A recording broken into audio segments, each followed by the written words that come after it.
Now that I've completed my read of the original 12-volume Thieves World anthology, I wanted to do something a little different, and in this video I'll talk about the cover art on each of the books.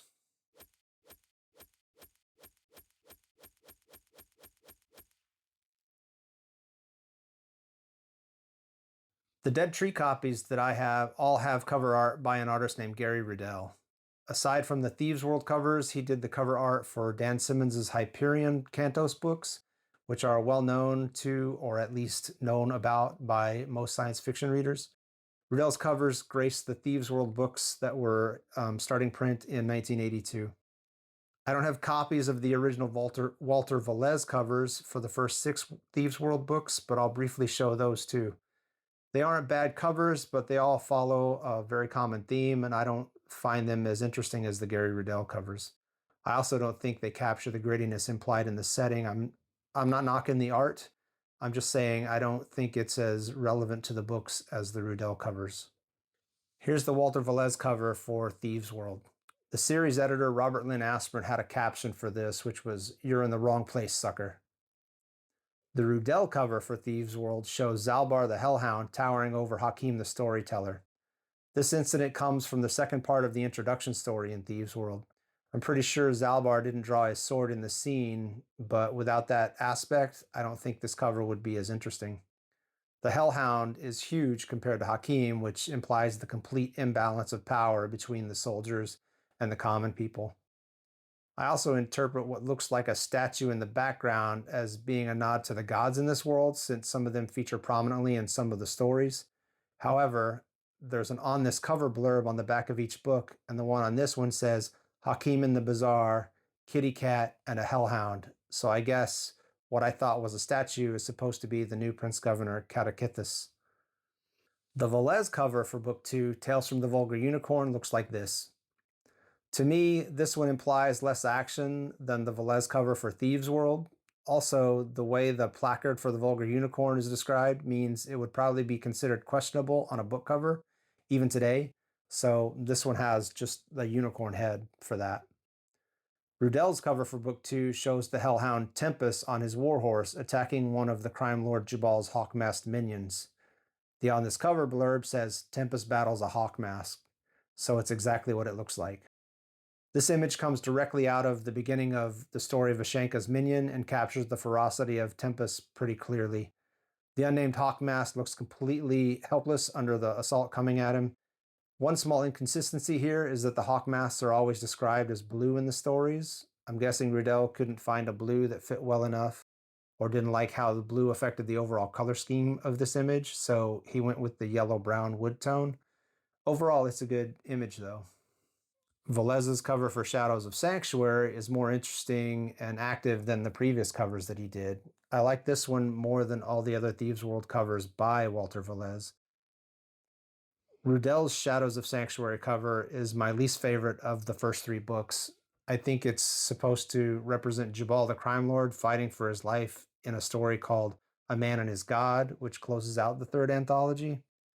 I'm not sure who the person he's hitting is supposed to be, unless it's one of the Sacred Band soldiers, who are also known as the Stepsons.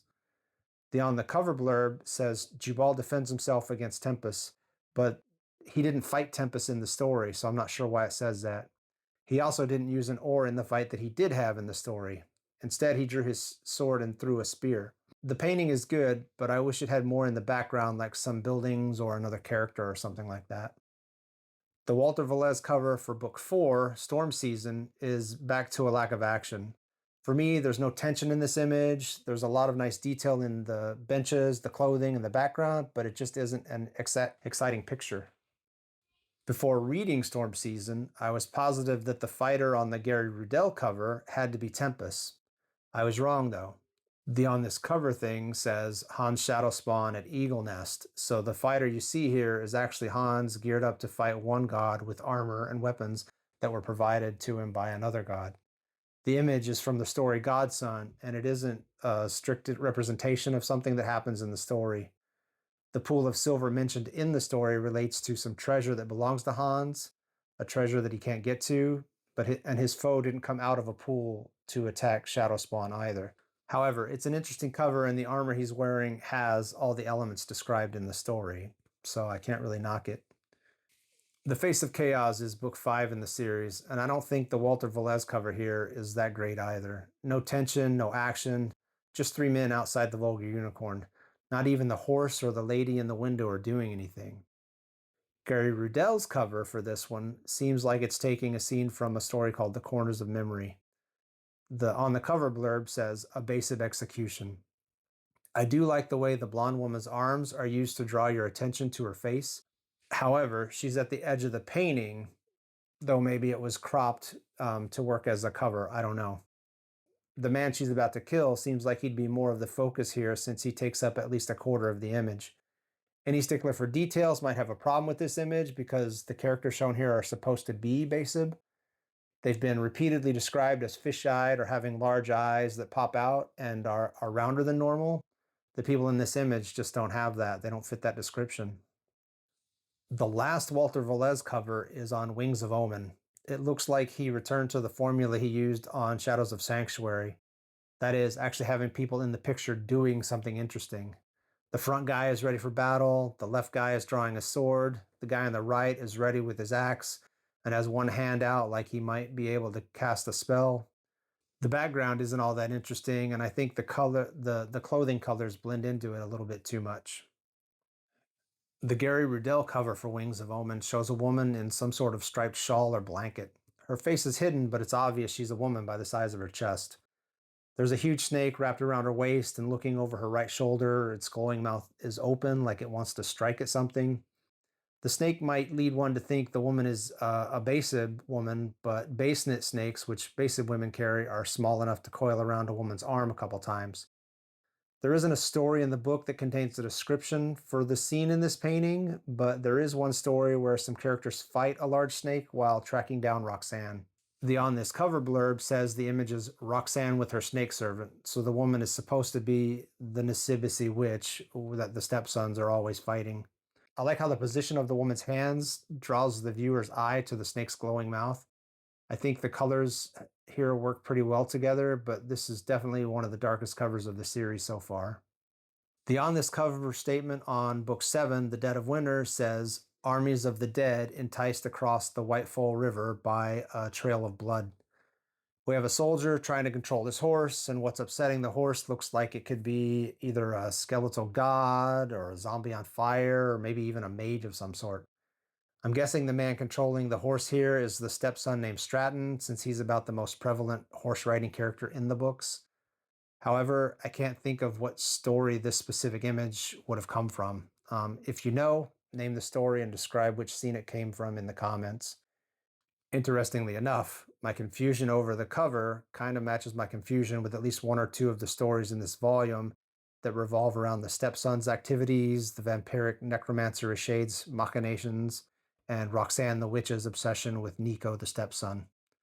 The cover itself is a nice piece of art, but I think the colors are a little too dark. The action comes across well, but I don't really like it all that much. Soul of the City's cover art shows this red-haired woman who must be Roxanne transforming to or from her bird form. I don't really know. I think this is a representation of a scene in Power Play, which is the first story in this book. The art is interesting in that it's the brightest palette of the last 3 covers, yet it shows arguably the darkest character in Sanctuary. Maybe this is a hint that Roxanne is going to change for the better. I think it's doubtful, but you'll see if you read the books. You can also see what looks like a wave underneath the bird woman, and this may represent something about the Basib, though their sacred birds, the Bayarl, are white and not black. So these are regular sanctuary birds when they're here. This cover is not my favorite, but it's not the worst either. The on this cover blurb disagrees with me, and it says, "The witch Shade bursts from her window and flies on the wind across Sanctuary." I definitely don't recall a scene like this, and as I just said, it seems more related to a scene with Roxanne than to Ishade. The cover of Book 9, Blood Ties, is directly from a story called No Glad in Gladiator. In that story, the crime lord Jabal gives Chinea, the woman that can't lose, a lecture on how stupid her actions in Sanctuary have been. The art itself shows Jubal seated in an enclosed area, and it looks like he's raised his arm to take a swing at the woman in the lower third of the picture. That woman is Chinea, and she's depicted well for the story because her face looks young and frightened, which is the feeling she seemed to have in the story. One complaint about this one is that Jubal is always described as black, and the man on this cover looks more like a well-tanned white man to me. I think the cover of Shadows of Sanctuary shows him a little bit better than this one does. However, I also think the color selection here is sacrificing accuracy to keep Jubal distinguishable in the image. When Shanaea's hair is mentioned, it's also always described as blonde, though it's kind of in the shadows in this image, so it's really not a major problem, I guess. I have to say, I really like Gary Ruddell's cover art for Aftermath, Book 10. A couple giant birds that look like they have lasers coming out of their eyes are attacking a soldier who could be based on a Roman soldier, maybe. I say this because he's holding some kind of short sword and wearing what looks like a toga. One of the birds has a metal collar with chains dangling from it. I like a lot of the color choice here too. The blue-white colors of the birds, the contrast of the red in the toga, and the beams coming out of the bird's eyes. The on the cover blurb says, "The door to Enos Yorl's house is guarded by the dread magic of basilisks." That explains why the soldier is covering his eyes. He basically doesn't want to be turned to stone. Who would? I also assume the red light is the stone turning rays, but I don't know for sure. I've never known of basilisks to be bird-like, but maybe I'm just not aware of the myth that image would come from. This art doesn't seem to tie into anything in the book either. The only story that I can imagine it would tie into would be Wake of the Riddler, but nothing like this happens in that story. Maybe Riddell based his art on another story that was supposed to be in the book and got left out. I'm not sure. So 2 more covers to go. The cover art for Uneasy Alliances is much brighter than the other Gary Ruddell covers in the series. We have a close-up of someone who is obviously casting a spell and someone in the background either surprised by the spell or rushing to stop the caster. The on this cover blurb says Lalo creates a sign of power, so the scene is from the vision of Lalo, which is the final story in this book. I like the simplicity of this one and the way the streaks of magic frame the caster's face and the person behind him, who is most likely Darius, but could also be Lalo's son Vedimir. I really like this cover, even though it's simpler, because to me it feels like there's a lot of action in this image. The on this cover blurb of the final book, Stealer's Sky, says, "Ishade bids a soldier farewell." We see Ishade casting some sort of spell at a soldier in the foreground. The soldier could be the stepson Stratton, who has a love-hate relationship with her, or it could be the stepson Critias, who just hates her. It's hard to say from this image, and it doesn't map directly to a story in the book. I like the details of the soldier and some of the detail on his shade, but I don't really like the colors in this one though. Not sure if warmth was what Ruddell was going for, but the night sky background and the paleness of the yellow kind of pull all the heat from the image for me.